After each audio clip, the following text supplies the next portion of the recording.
Oi mundo, hoje eu voltei com textos importantes da psicanálise, hoje eu voltei com textos importantes de Sigmund Freud, e o texto de hoje é Escritores Criativos e Seus Devaneios, ou Der Dichter und die Fantasien. É um texto de 1908, a sua data de publicação. Ele foi proferido, porque ele é na verdade uma fala aberta do Freud, em 1907. E ele tem uma questão vocal importante, porque o termo Dichter, ele tem uma variação entre o que seja escritor, romancista, entre o que seja um novelista, um contista. Então é alguém que cria. Nesse caso, presume-se ou assume-se, na maioria das traduções, que ele está falando ali do poeta e do fantasiar, mas depende então da tradução que você pega, e é um desses termos que dá uma travada na tradução e nas barreiras linguísticas que eu abordei num outro conteúdo aqui do canal. Bom, o Freud, nesse texto, essa fala, ele tá muito tomado por onde seria que os poetas extraem o seu fazer artístico, onde é que eles extraem isso que comove tanto. Então, como eles são capazes de comover no espectador, nesse que tá vendo, mas também como eles extraem do mundo algo e então tornam outra coisa. É importante que o Freud ele vai marcando que o poeta ele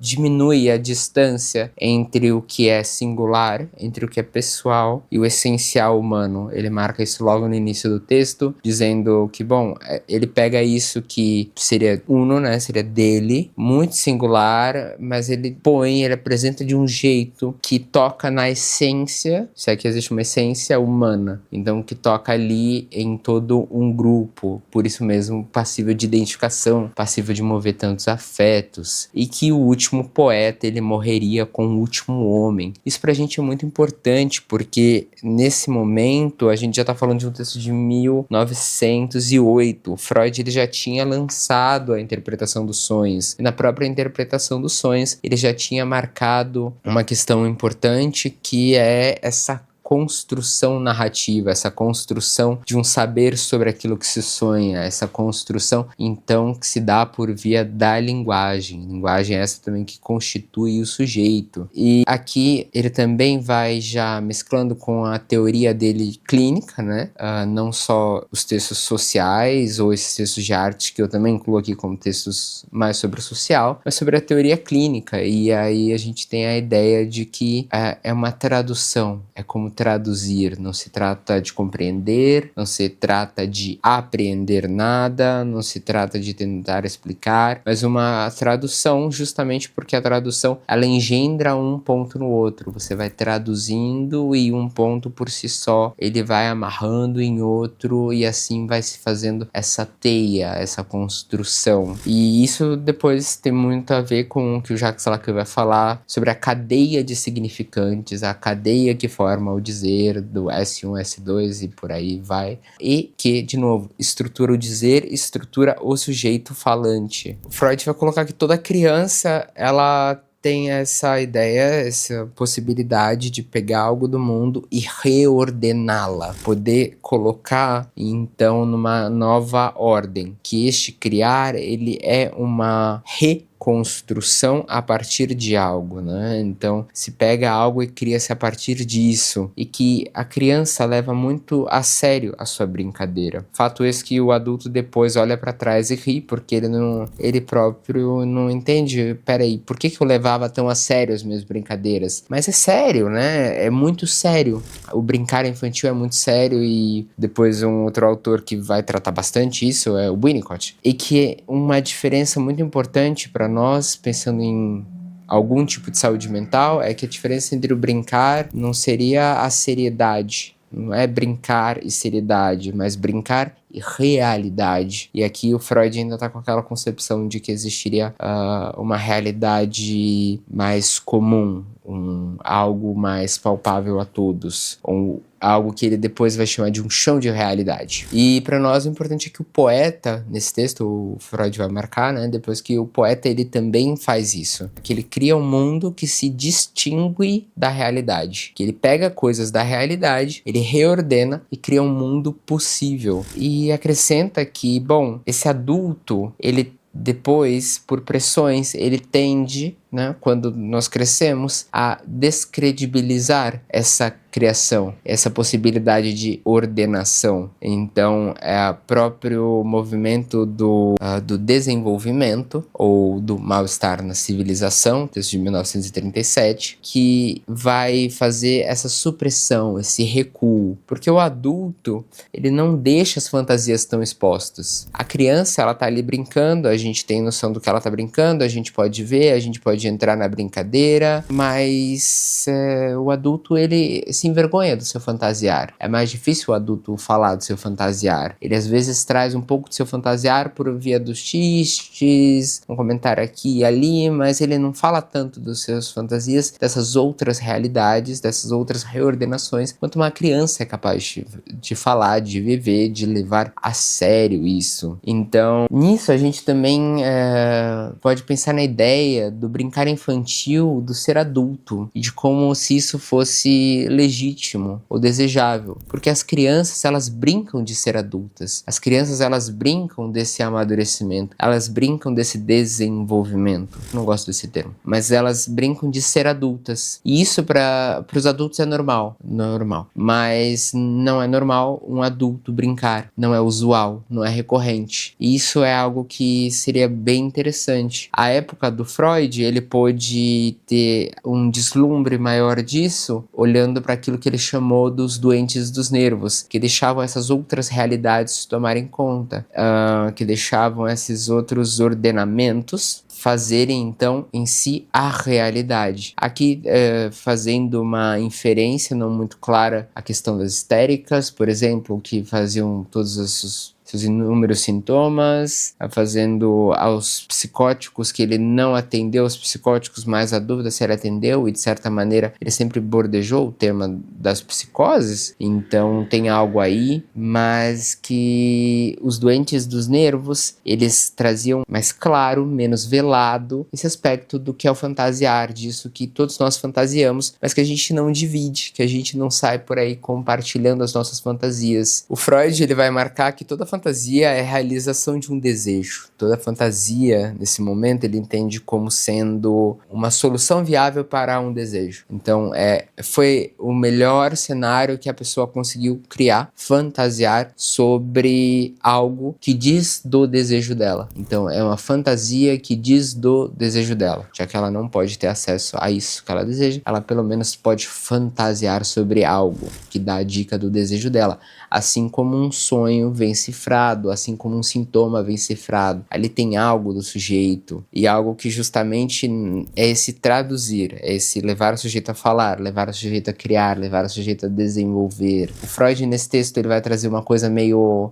nesse momento é ruim, mas para a época, né, não façamos nenhum anacronismo, para a época fazia sentido, que ele vai trazer o quanto as damas ali, elas pensavam num erótico limitado, e que os rapazes, eles pensavam mais na noção do egoísmo limitado. Então eles suprimiam mais o egoísmo, seu ímpeto de ser algo mais, e as damas suprimiam mais o seu erótico. O que fazia sentido há uns 12 anos atrás, quando ele estava falando das histéricas, e pensando na época e pela lente da qual o Freud está vendo. Então sim, tem uma grande carga de machismo, mas lembramos de novo o período do qual estamos falando, e lembramos que é um homem branco na Europa, naquele período específico. Então é bem interessante, porque ele vai colocar que tem ali um fantasiar, por exemplo, dessas mulheres, algo ali de um desejo, de uma vontade que elas não podem fazer, ou algo mesmo da qual os homens não podem fazer, eles têm que se conter. Não dá pra arrancar a cabeça do coleguinha só porque você quer. E aí o ponto que o Freud não pegava ainda, que a